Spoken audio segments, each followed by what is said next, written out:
mempersiapkan hati kami, kehidupan kami, agar sungguh-sungguh Dikau dapat bekerja dalam kehidupan ini. Sampai firman itu bukan hanya kami dengar masuk dari telinga kanan dan keluar dari telinga kiri, tetapi sungguh firman itu terukir, termeterai dalam hidup kami semua. Terima kasih Tuhan. Urapi telinga pendengar hati kami hamba-Mu, pasal-pasal yang bukan dari Tuhan mengganggu jalan ibadah khusus kami mendengarkan firman ini. Bersama kami tolak usir keluar dalam nama Yesus Kristus. Darah Yesus berkuasa, oleh darah anak domba Allah yang dikalahkan. Dengan kemenangan yang Tuhan beri, kami akan duduk dengan tenang mendengar dan menikmati firman dalam nama Yesus. Amin. Silakan duduk Bapak Ibu. Mengucapkan selamat pagi, selamat beribadah semua yang punya kesempatan beribadah. Ya, memang ada satu keluarga yang seharusnya dia bilang dia mau berjuang untuk bangun pagi, ternyata saya perhatikan dari mimbar ini tidak nampak, berarti belum bisa untuk bangun pagi. Ya, saudara-saudara, memang ini masalah tentang tidur ini memang kadang-kadang kita harus atur, saudara. Ya, ada waktunya ketika tidak ada hal-hal yang penting, ya bolehlah ya bermalas-malasan. Tapi kalau ada hal-hal yang penting, ya maka kita harus berjuang. Ya, jangan sampai kita tidak mengerti bahwa kematian kebangkitan Tuhan itu memiliki arti yang besar dalam hidup kita. Itu sebabnya kenapa hari-hari terakhir ini ada banyak ulasan-ulasan yang ingin menggelapkan ya tentang kematian dan kebangkitan Yesus. Nah, tentu ini ada aktor utamanya setan, iblis, di balik semua yang mengulas itu semua. Tapi bagi saya dan saudara, kita tidak boleh ragu lagi bahwa Yesus betul-betul mati dan Yesus betul-betul bangkit. Nah, itu sudah dituliskan oleh firman Tuhan. Ya, tidak ada salib, tidak ada mahkota tanpa salib. Ya, nggak mungkin saudara mau menjadi juara tapi nggak mau berjuang dalam belajar, nggak bisa. Ya, jadi mahkota itu kita terima itu bicara kemenangan jika kita mau menerima salib penderitaan. Ya, sebab guru kita pun demikian. Guru kita itulah Yesus, itulah Tuhan kita juga. Coba saya ingin ajak membaca ayat awal 1 Petrus 1 ayat yang ke-11. 1 Petrus 1:11.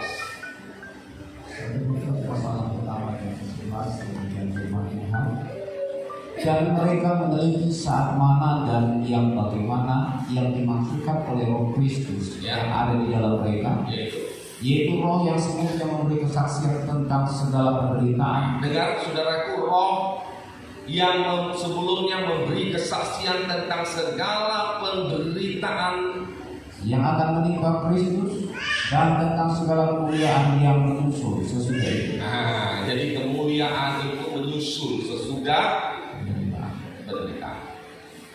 Jadi gereja jangan sampai kabur, termasuk dalam perjuangan kita untuk ibadah dan pelayanan. Itu penderitaan. Saya terus terang katakan penderitaan. Ya, secara jasmani begitu. Nah, ya, makanya kadang-kadang kalau kita bicara pemberian, kita menderita. Secara hitungan dagang itu kurang. Ada satu mungkin hal yang perlu kita renungkan. Ya, renungannya begini, ada satu kali ada 2 bayi mau dilahirkan ke bumi, saudara-saudara. Dan kemudian malaikat nanya kepada 2 orang ini, siapa yang di antara kalian 2 yang mau setelah di bumi nanti dia hanya menerima saja, Ya, langsung satu di antara dua itu langsung tunjuk tangan, walaupun belum ada tangan, maksudnya ngomong, saudara. Saya katanya yang pertama, saya pilih, saya hanya mau menerima, enak ya, nggak susah, nggak kerja, yang penting nerima saja. Dan yang kedua berkata, saya memilih untuk memberi. Dengan jujur saya ingin tanya Bapak Ibu, mana yang Bapak Ibu pilih di antara dua ini? Kalau andai kata Bapak Ibu disuruh pilih, jujur ya, jangan kau bilang memberi tapi pelit kau. Jujur, diam semua, nggak ngerti. Yang depan ada suara memberi, yang tengah, yang belakang. Nah, masa memberi semua, masa iya? Kiri, mana suaranya? Ah, terima. Yang lain lagi, jujur ini, terima. Nah, kita nggak usah tahu lah siapa yang menjawab memberi, siapa menerima. Nah, ceritanya, oke, setelah itu keputusan, maka malaikat bilang oke, silakan.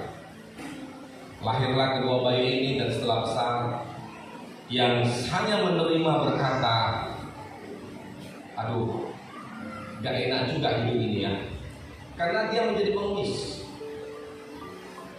menerima aja, duduk di pinggir jalan, kemana-mana bawa tongkat, meminta, menerima terus. Tapi yang kedua, setelah dia menjadi besar, dia menjadi pengusaha, kaya dia bisa memberi. Kira-kira renungan singkat ini yang perlu kita renungkan ini setelah dijelaskan ini, saya tanya ulang lagi, mana yang Bapak Ibu pilih kalau di sini?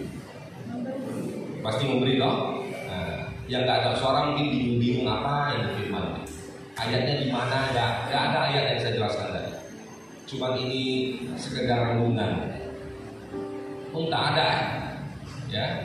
Nah, sebab itu marilah kita belajar mengerti. Memang kalau memberi itu ditandai dengan pengorbanan, ada yang kurang. Tapi di balik itu, saudaraku, sebenarnya Tuhan ya tidak pernah berhutang kepada siapa. Kalau engkau memberi, maka kamu pasti akan diberi. Ya. Misalnya kalau kita beri senyum, ketika kita lewat senyum sama orang, mana mungkin dia ambil pakai untuk kita, toh? Pasti yang dikasih lagi apa? Senyum juga. Ya, ketemu orang di jalan, jemaat, siapa kita klakson, kita senyum, pasti balasannya senyum. Gak mungkin balasannya dia muka. Jadi kalau engkau memberi, pasti engkau akan diberi. Ya. Level air dalam tanah, misalnya sumur, kita ambil tiap hari, berkurang ke air, saudara, dia akan tetap pada level itu. Ya, kalau di level 9 meter, dia tetap ke 9, diambil sebentar, yang kurang sedikit sebentar datang lagi. Jadi tidak akan berkurang. Bagi orang yang mengerti iman, maka ini sesuatu yang akan memotivasi hidupnya untuk mulai belajar. Ya, mulai belajar. Nah, perjuangan untuk ibadah dan pelayanan ini memang sebuah penderitaan.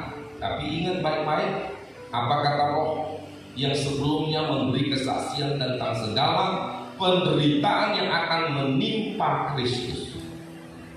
Penderitaan yang dialami Kristus memang beda dengan yang kita alami. Ya, yang kita alami hari ini belum lagi. Ada satu tayangan video yang dikirim ke saya. Judulnya Ujian Iman dalam bahasa Inggris. Ini terjadi di negara Afrika kalau nggak salah. Maka pengikut Yesus itu ada 2 orang ditangkap. Setelah ditangkap diseret di tengah-tengah ladang, di tengah-tengah lapangan untuk ditembak. Kemudian Bapak Ibu, sekian orang dengan senjata, bukan pistol yang tembak sekali itu, yang sekali tembak itu banyak. Sebelum ditembak yang pertama dia bilang, kau pilih Yesus atau mati. Hanya itu 2 pilihan. Dia gemetar yang pertama dan kemudian ditanya lagi, hanya dua yang kau bisa pilih, Yesus apa mati? Iya, artinya kalau pilih Yesus berarti mati, gitu. Ya. Saudara-saudaraku, kemudian dia menolak Yesus, dia tidak mau pilih, berarti nggak mati. Dia lari sekencang-kencang. Yang kedua, dia tetap tidak menjawab. Tapi pertanyaan ketiga sebelum dia ditembak, dia nyanyi dalam bahasa Inggris. Setelah dia nyanyi dalam bahasa Inggris, saudaraku, dia penuh Roh Kudus. Ya, saking marahnya ini yang mau nembak ini ditembak, pelurunya nggak kena. Bukan hanya sekali, dari kiri, dari kanan, banyak peluru dimainkan dia.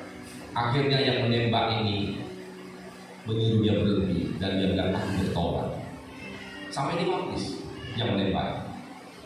Dan kemudian yang lari ini entah pistol yang mana lagi nembak mati. Orang yang takut mati jadi mati. Orang yang nggak takut mati ya nggak mati. Apa yang kau takuti itu yang terjadi. Saya melihat ini temanya ujian iman. Sebab itu Bapak Ibu, dalam kita mengiring dan melayani Tuhan ini ada ujian. Namanya ujian itu kan sebuah penderitaan. Seperti orang yang mau wisuda, ya ada ujiannya, ada meja hijau atau apa proposal kan namanya. Setelah selesai semua ini diajukan ke dosen, dosen bilang dicoret, ya hanya gini aja, nggak diganti. Itu setengah mati sudah, penderitaan. Tapi setelah wisuda, saudara-saudaraku, saya yakin ada satu kebahagiaan yang istimewa. Nah, Bapak Ibu, ayat yang pertama kita perhatikan begini, yaitu ada penderitaan yang menimpa Yesus, ya, dan kemuliaan yang menyusul sesudah penderitaan. Jadi percayalah Bapak Ibu, kalau Bapak Ibu mau ikut Tuhan dengan baik, itu pasti menderita. Tapi kalau mau ikut Tuhan tidak baik, ya nggak ada penderitaan. Suka-suka Tuhan. Ketika aku mau aku datang, ketika aku tidak mau aku tidak datang. Maka ini artinya tidak ada penderitaan. Ketika aku mau aku melayani, ketika aku tidak mau aku tidak main. Nah ini artinya tidak ada penderitaan. Nah saudara-saudaraku, sehubungan dengan kebangkitan Tuhan, ya itu berbicara tentang kemuliaan yang Tuhan terima. Tapi sebelumnya Alkitab mencatat Yesus menderita sampai mati di kayu salib. Apa arti kata kebangkitan Tuhan? Arti kebangkitan Tuhan itu artinya terjadinya sebuah perubahan. Ya, kebangkitan Tuhan itu berbicara tentang terjadinya sebuah perubahan. Dari mayat, ya, yang mati kan mayat, kemudian dengan kuasa kebangkitan, maka saudara-saudaraku, Yesus yang mati itu bangkit. Tubuhnya Yesus sudah menjadi tubuh kemuliaan. Apa maksudnya dalam hidup kita tentang kebangkitan Tuhan itu? Artinya kita juga harus mengalami kuasa kebangkitan, yang berarti kuasa untuk mengubah. Coba ayat 3. Ayat yang ketiga dari 1 Petrus pertama, dengan berikut pengharapan iman dan kasih. Ya. Terpujilah Allah dan Bapa Tuhan kita Yesus Kristus, yang karena rahmat-Nya yang besar telah melahirkan kita kembali oleh kebangkitan Yesus Kristus dari antara orang mati kepada suatu hidup yang penuh pengharapan. Nah, saudaraku, kelahiran kembali atau melahirkan kita kembali oleh kebangkitan Yesus. Jadi kebangkitan Tuhan ada kuasa. Di balik kebangkitan Tuhan ada kuasa, saudaraku, yang bisa merubah, melahirkan kita kembali. Lahir baru bukan oleh barang yang fana, bukan dengan, saudaraku, emas ataupun perak, Tapi kita mengalami proses kelahiran baru, saudara-saudaraku, lewat pekerjaan Tuhan, lewat kuasa kebangkitan, lewat kebenaran firman yang dikumandangkan. Makanya di dalam ayat 23 dikatakan, dilahirkan kembali bukan dengan benih yang fana, tetapi dengan benih yang tidak fana. 23, yaitu firman Allah. Terus dilahirkan kembali, yang dilahirkan karena kamu telah dilahirkan kembali bukan dari benih yang fana, tetapi dari benih yang tidak fana, oleh firman Allah yang hidup dan yang kekal. Nah, saudara-saudaraku, firman Allah yang kita dengar ini adalah firman Allah yang di dalamnya ada kehidupan yang kekal. Amin. Sebab itu berbahagialah jika Bapak Ibu bisa membuka hati selebar-lebarnya untuk mengizinkan firman itu terukir, termeterai dalam hati kita. Maka firman dengan kuasanya itu akan mengerjakan kehidupan kita bersama. Kalau Bapak Ibu renungkan baik-baik, ya, betapa kita membutuhkan, ya. Kalau kita tidak berubah, saudaraku, kita tidak akan bertemu dengan Tuhan, karena kita harus diubah, dibaharui. Kolose 1:13, Kolose 1 ayat berapa itu? Coba baca. Mengalami perubahan 10, Kolose 3:10. Demikian firman Tuhan, Kolose 3:10, dan telah mengenakan manusia baru yang terus-menerus diperbaharui untuk memperoleh pengetahuan yang benar menurut gambar kain. Iya, jadi tujuan akhir kita adalah serupa dengan Yesus. Amin. Makanya catatan yang saya sampaikan kemarin tentang dua loh batu yang kedua, yang diperintahkan Tuhan, pahatlah dua loh batu yang kedua sama dengan yang mula-mula. Itu artinya hidup kita itulah gambaran loh batu yang kedua, ditandai dengan gelap dan keras, tapi harus mau dipahat sampai sama. Jadi saudara-saudaraku, ketika kita kenal Tuhan, ketika kita terima Tuhan, hidup kita dibarui. Tapi nggak boleh hanya sekali. Sudah senang hari ini, puji Tuhan, aku sudah penuh Roh Kudus misalnya. Aku sudah dibaptis. Itu baik, tapi nggak boleh stop. Ada kata pembaharuan itu harus terus menerus. Kalau tidak, saudaraku, kita akan mengalami suatu kehidupan yang stagnasi, artinya nggak maju, nggak mundur, kerdil jadi. Ya. Jadi pembaharuan manusia baru yang Tuhan berikan kepada kita itu harus mengalami pembaharuan terus menerus.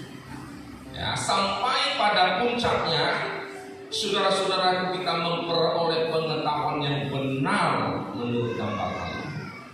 Terus terang kita harus akui apa yang kita pikirkan sampai hari ini masih banyak yang tidak benar. Terus terang sampai hari ini kita perlu sadar apa yang kita ucapkan itu belum semuanya benar. Sebab itu kita perlu terus menerus izinkan firman terus menerus dituliskan dalam hati kita. Izinkan firman Allah terus menerus diukirkan dalam hati kita, dimeteraikan dalam hati kita, sampai betul-betul kita mantap punya pegangan dalam hidup ini. Saudara-saudara, oleh dan sebab itu, sebagai pengikut Yesus kita harus, kalau bicara pemberitaan hari ini bukan pemberitaan seperti yang saya saksikan tadi tentang topiknya ujian iman itu bukan. Ya, kita tidak alami. Ya, jangan saudara bilang, di Indonesia ini gereja ditekan, di seluruh dunia. Namanya gereja itu mendapatkan tekanan karena itu sudah dinubuatkan ya. Nah, bagi kita di Indonesia ya masih sebagian besar masih enak lah. Ya, tidak ada tekanan seperti yang saya saksikan tadi di Afrika atau di India juga banyak siksaan, di Cina juga cara komunis. Orang yang betul-betul ikut Tuhan itu mendapatkan ancaman yang berat. Ya, kalau kita kan tidak. Paling hari-hari ini karena corona saja. Apa itu corona? Sejenis corona pokoknya. Ya, corona tahunnya lebih tinggi, corona lebih rendah. Nah, apa yang kita takuti hari ini tidak perlu. Ya, kalau kita takuti nanti kalau Tuhan izinkan corona muncul lagi gimana? Lebih hebat loh corona, nilainya lebih besar, nilai jual. Nah, kalau corona ini kan karena dulu pernah, ya, cuman berapa second 34 juta, 40 juta sedan, tapi corona memang lebih tinggi. Ya, jadi saudara-saudaraku, virus ini ada, tapi kita nggak perlu takut. Ya, makanya yang paling aman tetap jaga jarak, pakai masker, cuci tangan, ya, jangan salaman, sudah. Ya, setiap pegang uang cuci tangan, kan udah selesai.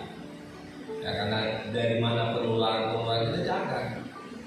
Ya, tapi jangan karena ada ketakutan sehingga, ya, kecuali pemerintah bilang nggak boleh ibadah sementara, masjid tutup, gereja tutup, ya kita dengar. Ya, kita jangan lawan. Tapi kalau belum, sampai ada jemaat bilang, oh nggak tutup omnya, sana Katolik tutup, HKBP tutup, yang suruh tutup siapa? Sinodenya, ya sinodenya. Sinode kita nggak suruh tutup. Ya, kita jalan dengan iman. Ya, nggak usah takut. Yang penting protokol kesehatan itu dilaksanakan dengan. Ya. Saudara-saudara, oleh karena itu, kalau kita belajar untuk mengerti, ya, hari-hari ini banyak peristiwa-peristiwa yang menakutkan. Ya, sampai-sampai waktu Yesus bangkit pun, sudah tahu, pada ketakutan. Makanya Tuhan harus serukan satu seruan, jangan takut. Nah, coba ayat 5, Matius 28 ayat yang kelima. 28 ayat yang kelima demikian. Perhatikan. Akan tetapi malaikat itu berkata kepada perempuan itu, janganlah kamu takut, sebab aku tahu kamu mencari Yesus yang disalibkan. Jangan kamu takut. Ya, padahal kebangkitan Tuhan itu, di balik kebangkitan itu ada kuasa yang besar, yaitu menurut 1 Petrus 1 ayat 3 tadi, yaitu untuk melahirkan kita kembali. Kebangkitan Tuhan memiliki kuasa untuk proses kelahiran baru. Ya, perempuan-perempuan itu terkejut. Tapi suara Tuhan berkata dari malaikat, janganlah kamu takut. Ayat 10. Ayat yang ke-10. Maka kata Yesus kepada mereka, jangan takut. Jangan takut terus. Pergi dan katakanlah kepada saudara-saudara supaya mereka pergi ke Galilea, dan di sanalah mereka akan melihat aku. Saudaraku, seringkali secara lahiriah, secara daging, kalau kita tidak berjuang rasa takut ini, ya, kita akhirnya akan berdosa terhadap. Coba kalau Tuhan tidak tolong kita untuk mengusir bimbang takut ini. Tetapi kita harus mau. Kita harus mau. Saudara dengar bahwa ada banyak orang takut kepada manusia, ujung-ujungnya nggak takut Tuhan. Tuhan itu nggak nampak, Pak. Kalau manusia itu kelihatan. Ya. Jadi takut akan manusia, ujung-ujungnya bisa nggak takut Tuhan. Jadi salah satu keubahan yang perlu kita terima adalah keubahan dari rasa takut menjadi tidak takut. Atau dengan catatan takut akan manusia berubah menjadi takut akan Tuhan. Nah, itu yang Tuhan mau. Ya, perubahan takut kepada orang berubah menjadi takut akan Tuhan. Ya, perhatikan nanti di seri hari Kamis kelompok. Ya, saudara susah ketika diberi pemimpin saudara pertanyaan, apa yang Bapak Ibu dengar firman Tuhan hari Minggu? Keubahan dari rasa takut akan orang menjadi takut akan Tuhan. Itu salah satu yang bisa saudara lemparkan. Jangan diam terus, ya toh? Nah, itu tanda saudara sedang memperhatikan. Nah, selanjutnya saya ingin saudara betul-betul perhatikan. Keubahan dari rasa takut akan orang menjadi takut akan Tuhan. Lalu sekarang, apakah tanda-tanda orang yang takut akan Tuhan? Amsal 8 ayat 13. Inilah ciri orang yang takut akan Tuhan. Amsal 8:13. Demikian firman Tuhan. Takut akan Tuhan ialah membenci kejahatan. Aku benci kepada kesombongan, mencongkakkan tingkah laku yang jahat dan buruk penuh diskusi. Nah, ciri khas orang yang takut akan Tuhan adalah membenci dosa dan kemudian membenci dusta. Amin. Ya, 2D. Dosa, dusta. Itu ciri khas yang pertama. Ya, ciri khas yang pertama. Ciri khas yang kedua, hanya 2 saja. Ya, supaya Bapak Ibu nanti hari Kamis enak sharingnya. Ciri khas yang kedua adalah taat dan dengar-dengar. Khotbah 12:13. Jangan cepat, kita mau berjamaah dulu. Khotbah pasal 12 ayat yang ke-13. Demikian firman Tuhan. Akhir kata dari segala yang didengar ialah takutlah akan Allah dan berpeganglah pada perintahnya, karena ini adalah kewajiban setiap orang. Saudara, ciri khas yang kedua dari orang yang takut akan Tuhan adalah taat dan dengar-dengar. Ya, berpegang kepada perintah-perintah Tuhan. Ku pegang perintahmu dan ku lakukan. Taat dan dengar-dengar. Ya, silakan saudara renungkan, apakah kita sudah memiliki keubahan dari takut akan orang menjadi takut akan Tuhan. Silakan Bapak Ibu renungkan, apakah kita sudah memiliki ciri khas takut akan Tuhan, yaitu yang pertama tadi apa? Membenci dosa, membenci dusta. Ciri khas yang kedua, apakah kita sudah taat dan dengar-dengar? Kalau belum, ini kesempatan untuk kita diubah. Kalau belum, ini kesempatan yang kau katakan, Tuhan, masih banyak kesalahan. Aku belum seperti yang Engkau mau. Aku belum punya ciri khas membenci dosa dan dusta, masih suka dosa, masih suka dusta. Yang benar dikatakan tidak, yang tidak dikatakan benar, atau masih kayak ular jalan. Ya, aku belum betul-betul takut akan Tuhan. Masih ada kesempatan. Enggak perlu kecewa, enggak perlu putus asa, sebab di dalam Tuhan selalu ada iman, pengharapan dan kasih. Haleluya.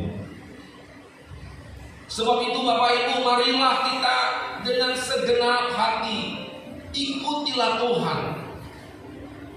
Izinkanlah firman dengan kekuasaan untuk mengerjakan kehidupan saya dan saudara. Mungkin kita bagikan batu yang kedua dalam Keluaran 34 itu. Tapi Tuhan katakan kepada Musa, pahatlah supaya sama dengan yang mula-mula. Jadi mau atau tidak, mau apa tidak mau, suka atau tidak suka, kalau saudara mau bertemu Tuhan, saudara harus mau dipahat. Ya, supaya mana yang tidak cocok dibuang lewat pemahatan dan kemudian menjadi serupa. Kepanjangan dipahat.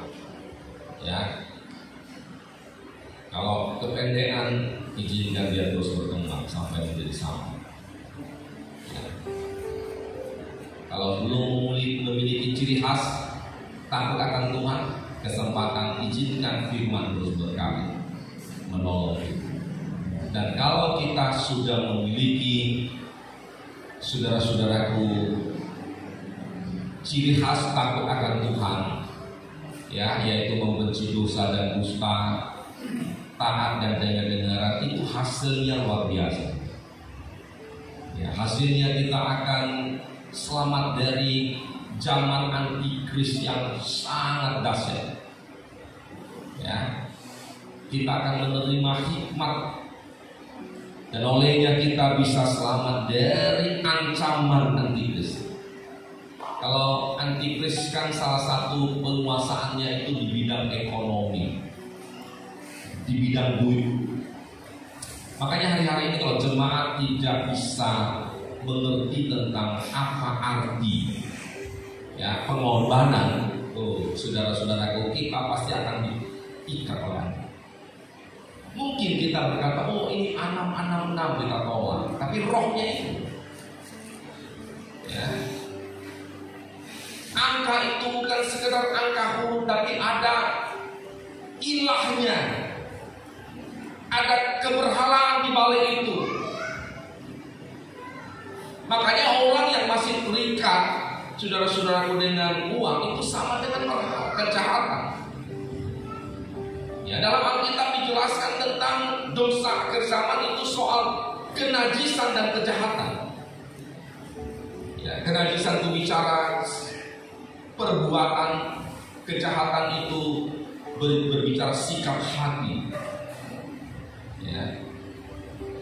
Ketika Tuhan memberkati saudara, menurut saya tidak boleh kita merasa sulit untuk mengakui Tuhan. Syekolo sulit. Jangan hanya tahu Roma 11:36 itu, segala sesuatu dari Dia, oleh Dia, kepada Dia, segala bagi Dia, dari Dia, oleh Dia, bagi Dia, kepada Dia. Ya, saya melihat masih banyak jemaat yang susah. Dia belum mengerti ketika dia terima 100%, 10 ini bukan saya punya, masih sulit. Dan kalau saya singgung seperti ini, mungkin ada sebagian yang masih nggak suka. Terserah kamu suka apa enggak. Ya, kalau di dunia YouTube dan terang-terangan menentang, ya, saya hanya kasih tahu saya menentang. Silakan, bagi saya nggak masalah. Kalau saudara nggak ngerti penggembalaan ini sulit, ya, nggak mau tergembala, dikatakan jemaat tapi bukan domba. Ya kalau domba dengar-dengar lah. Suara siapa yang sudah dengar? Kalau saudara mengatakan tergembala, di sini sudah dengar suara gembala. Dan seorang gembala bukan diktator. Ya. Tadi pengkhotbah bilang apa? Coba dengar, ada satu kata yang saya lihat di sana seperti paksaan, tapi bukan. Coba balik pengkhotbah. Pengkhotbah 12 ayat 13.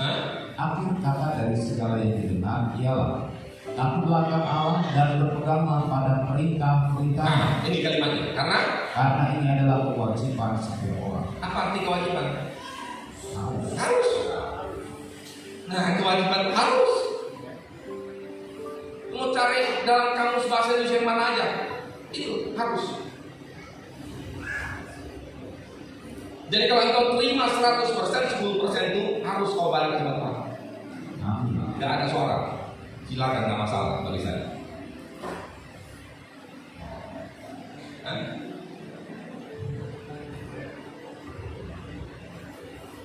Dalam kelompok mungkin tidak perlu menjadi pembahasan, karena ini selingan. Dalam kelompok yang perlu dibahas adalah ciri orang yang takut akan Tuhan, atau perubahan dari takut akan manusia menjadi takut akan Tuhan. Cuman saya ingin katakan kepada saudara, kalau Tuhan mau kita mengerti, belajar. Jangan keraskan hatimu. Kalau udah menyinggung itu, lembutkan hati. Karena satu waktu itu harus bertanggung jawab. Ayat 14. Ayat yang ke-14, karena Allah akan membawa setiap perbuatan ke pengadilan yang berlaku atas segala sesuatu yang tersembunyi. Ya, apa itu? Entah itu baik, entah itu jahat. Nah, sebab itu hari ini maka Tuhan selalu melihat apa yang kau perbuat, baik yang baik, baik yang jahat. Tapi Alkitab berkata Tuhan menciptakan kita supaya kita berbuat baik. Jadi kita ada hari ini mendengar firman Allah supaya kita berubah menjadi baik. Amin. Yang keras jadi lembut, ya. Yang keras jadi lembut. Ya, jangan saudara pelintir-pelintir, jangan kurang-kurangkan lidahmu. Ya, keras jadi lembut, itu yang jelas. Kalau kau pendek-pendekkan nanti ada yang gak senang dengarnya. Ya, gak boleh. Ya, apalagi kalau kita bicara rohani, bicara yang benar. Keras jadi lembut. Nah, begitu. Kalau nggak ada perubahan, saudara, itu artinya kau ikuti Tuhan yang mana? Sekarang saya tanya, kalau nggak ada perubahan dalam hidup kita, kau ikut Tuhan yang mana?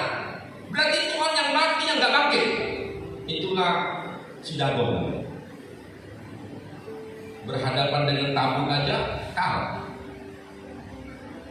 Jatuh, untung kepalanya lepas gelinding-gelinding. Itu nggak bangkit. Tapi Tuhan Yesus, dialah Yesus yang benar mati, kata Wahyu 1. Wahyu 1 ayat berapa itu? 17. Dengan cepat, satu lagi kita akan berjalan terus. Wahyu pasal yang pertama Ayat 16, 17, 18.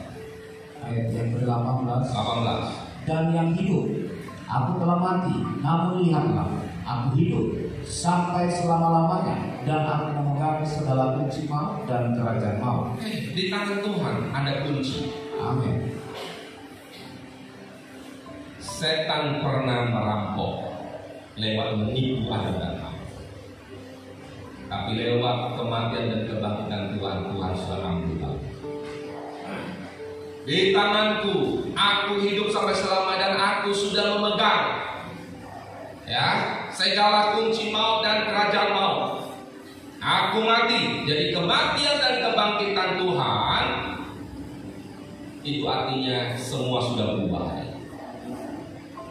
Kalau pengikutan kita nggak ada perubahan, cara pikir kita tetap yang sama, hati yang keras tetap keras, maka batu seperti ini nggak bisa dipakai untuk pembangunan rumah rohani. Ini namanya batu keras, batu mati, batu yang tidak bisa dimanfaatkan. Ya, itu batu yang ya diparet-paret lah. Tapi kalau kita mau dipergunakan dalam pembangunan bait Allah, kita harus mau berubah. Dari batu yang ada di paret berubah menjadi batu hidup. Batu hidup. Ya. Kalau orang Israel pernah dikecam oleh Tuhan. Padahal mereka keturunan Abraham loh. Kalau saudara baca dalam Matius pasal 3, bukan keturunan Abraham. Hai kamu keturunan apa? Ular luka. Coba bayangkan. Keturunan Abraham disebut keturunan ular. Memang hidup mereka jahat. Ya, nggak bisa terima kebenaran. Sebab itu kita jangan menjadi gereja yang nggak bisa terima kebenaran. Kalau saya berkata apa yang kau terima 100%, 10% demi Tuhan itu kebenaran, saudara. Kalau saudara nggak didasari dengan kebenaran yang benar, ketika engkau mulai dengar YouTube melawan, saudara. Ada beberapa channel yang saya perhatikan. Ada yang mematakan hanya dengan 2 ayat, lah. Ada yang begini, begitu, lah. Oh, sudah ramai sekali. Tapi saya hanya berkata, Tuhan, jika jemaat yang kau percayakan adalah domba-domba, maka aku ingin melihat bahwa mereka pasti berubah. Hari ini kau yang duduk yang dengar saya ngomong, walaupun ini selingan, belum saya siapkan satu ajaran secara lengkap soal ini. Maka saya berdoa supaya firman ini bekerja dalam hati kita. Engkau segera berubah. Untuk apa engkau berubah? Supaya kau bisa bertemu Tuhan. Kalau pakaian kotor yang kau pakai ini tetap kau pertahankan, nggak bisa. Zakaria pasal 3 ayat yang ke 1 mulai.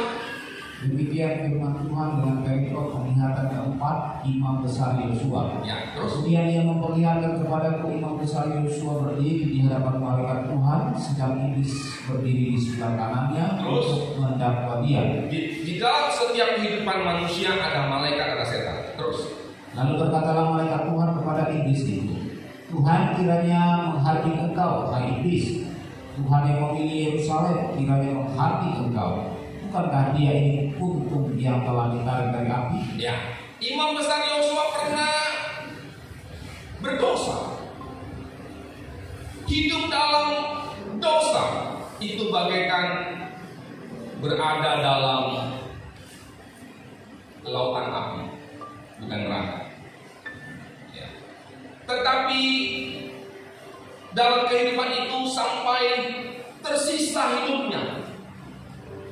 Makanya saudaraku, kita semua yang hidup dalam kemauan kita, pikiran kita yang jahat, tindakan kita yang tidak benar, semua dosa kita pertahankan, itu kita sedang terbakar oleh dosa dan kejahatan.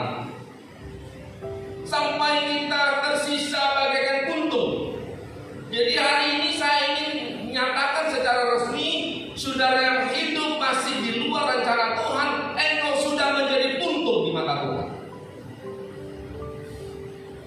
Tapi walaupun puntung, masih ada kalimat yang berkata puntung yang telah ditarik dari api.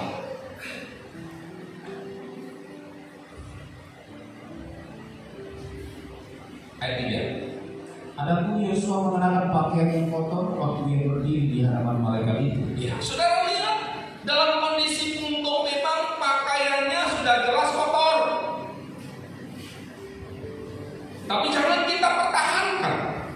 Kalau kita sadar kita sudah bagaikan puntung dan ada kasih Tuhan yang mau menarik kita dari kondisi kita yang sudah sangat memprihatinkan itu, mau kita responi juga. Pakaian kita kotor, lewat kita meresponi kemurahan Tuhan, pakaian itu pun akan diganti. Ayat 4. Yang memberikan perintah kepada orang-orang yang melayaninya. Ya. Tanggalkanlah pakaian yang kotor itu daripadanya. Dan kepada Yosua yang berkata, lihat, dengan ini aku telah menjauhkan kesalahanmu daripadamu. Aku akan mengenakan kepadamu pakaian pesta. Nah, ini pakaian pesta. Makanya pernahkah saudara ingat yang saya singgung berkali-kali, yang diam itu dalam hadis itu? Ada orang yang ada dalam pesta itu tapi nggak berpakaian pesta. Ketika Tuhan itu tanya, saudara, bagaimana kau bisa masuk ke sini? Orang itu apa? Iya. Nggak tahu. Kalau hari ini sudah ditanya, diam bibirnya, tapi hatinya ngomong. Nanti dia mulut, hati tidak jatuh, semua terlihat. Yang tersembunyi apa itu yang baik, nampak semua. Yang tersembunyi apa itu yang jahat, nampak semua. Nggak bisa ngomong lagi. Ya. Makanya hari-hari ini orang-orang bukan takut Tuhan, takut CCTV. Perampok-perampok yang sudah mahir itu diputuskan CCTV masuk dia. Ya, pakai helm, pakai ninja semua. Takut CCTV, bukan takut Tuhan. Jemaat Tuhan, saya ingin supaya kita takutlah kepada Tuhan. Amen. CCTV itu diciptakan manusia buatan Tuhan. Jadi kita takut Tuhan. Jadi kalau selama ini kita hanya takut orang, takut CCTV, takutlah Tuhan. Itulah perubahan. Yang mengerjakan perubahan itu adalah kuasa kebangkitan. Dan hari ini saya rindu kematian dan kebangkitan itu adalah perjamuan terus ada di depan kita segerakan. Mari kita renungkan firman Tuhan, walaupun belum sangat jelas, tapi saya percaya Roh Kudus lagi tolong kita semua. Mari. Betapa Tuhan. firman-Nya. Betapa oh Tuhan, firman-Mu agung, memancarkan kehidupan manusia berdosa. Ku sadar, ku tobat akan hidupku yang telah jauh dari sisimu. Tuhan, Tuhan, ku ucapkan syukur.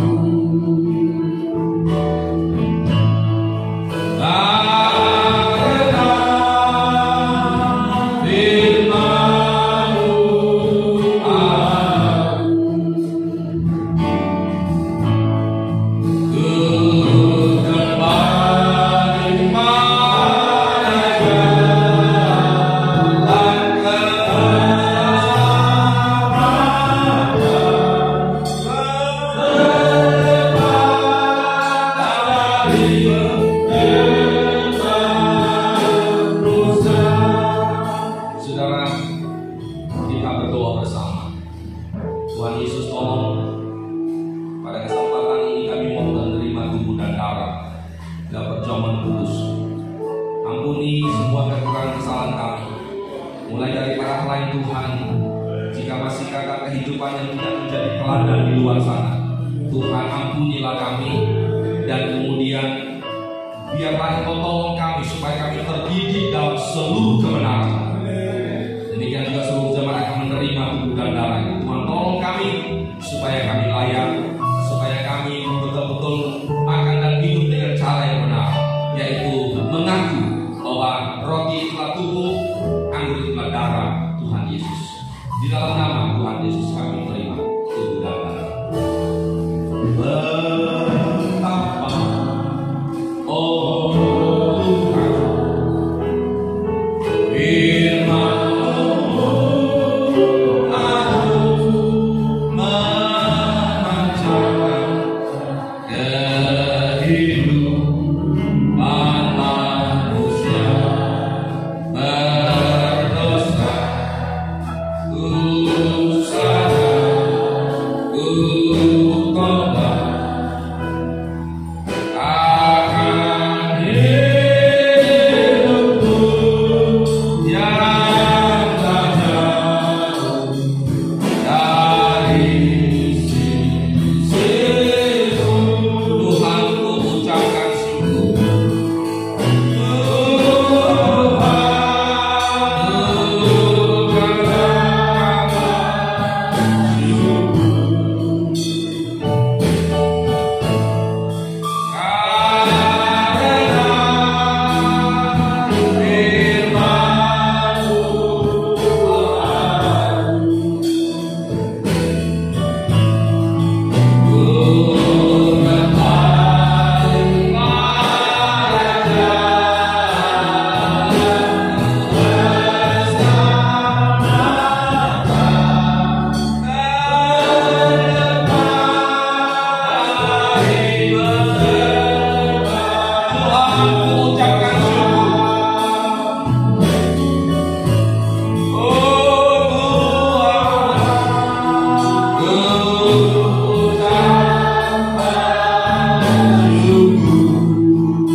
ke arah yang benar. Angkatlah roti yang adalah tubuh Tuhan. Makan dan minum dengan mengaku, jangan tidak mengaku. Dengar firman Tuhan. Sebab apa yang telah kuteruskan kepadamu telah aku terima dari Tuhan, yaitu bahwa Tuhan Yesus pada malam waktu yang diserahkan mengambil roti, dan sesudah itu yang mengucap syukur atasnya, ia memecah-mecahkannya dan berkata, inilah tubuhku yang diserahkan bagi kamu. Perbuatlah ini menjadi peringatan akan aku. Karena roti adalah satu, maka kita sekalipun banyak adalah satu tubuh. Karena kita semua mendapat roti yang satu itu. Bukankah roti yang kita pecah-pecahkan ini adalah persekutuan dengan tubuh Kristus? Amin. Mari kita makan dengan iman dalam nama Yesus.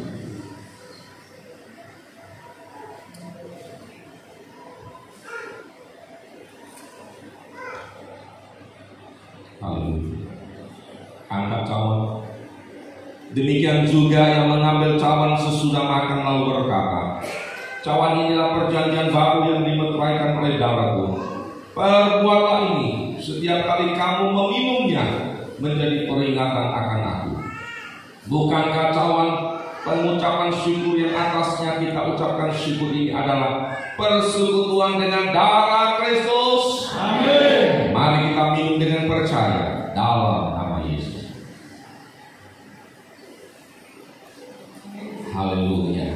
Tuhan, kami mengucap syukur dari hati yang terdalam kita siap kembali.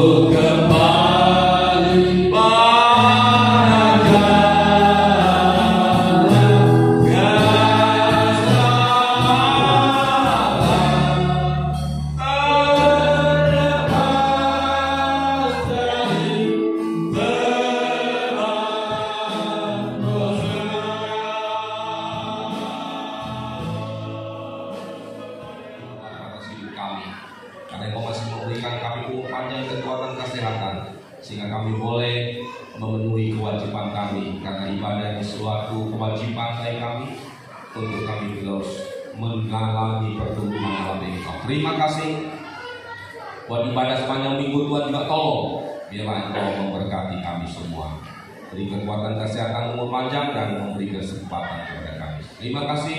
Demikian juga pasangan Nando dan Rita yang akan diadakan pemberkatan nikah di akhir bulan ini, Tuhan memberkati. Demikian juga Holong di awal November, Tuhan tolong.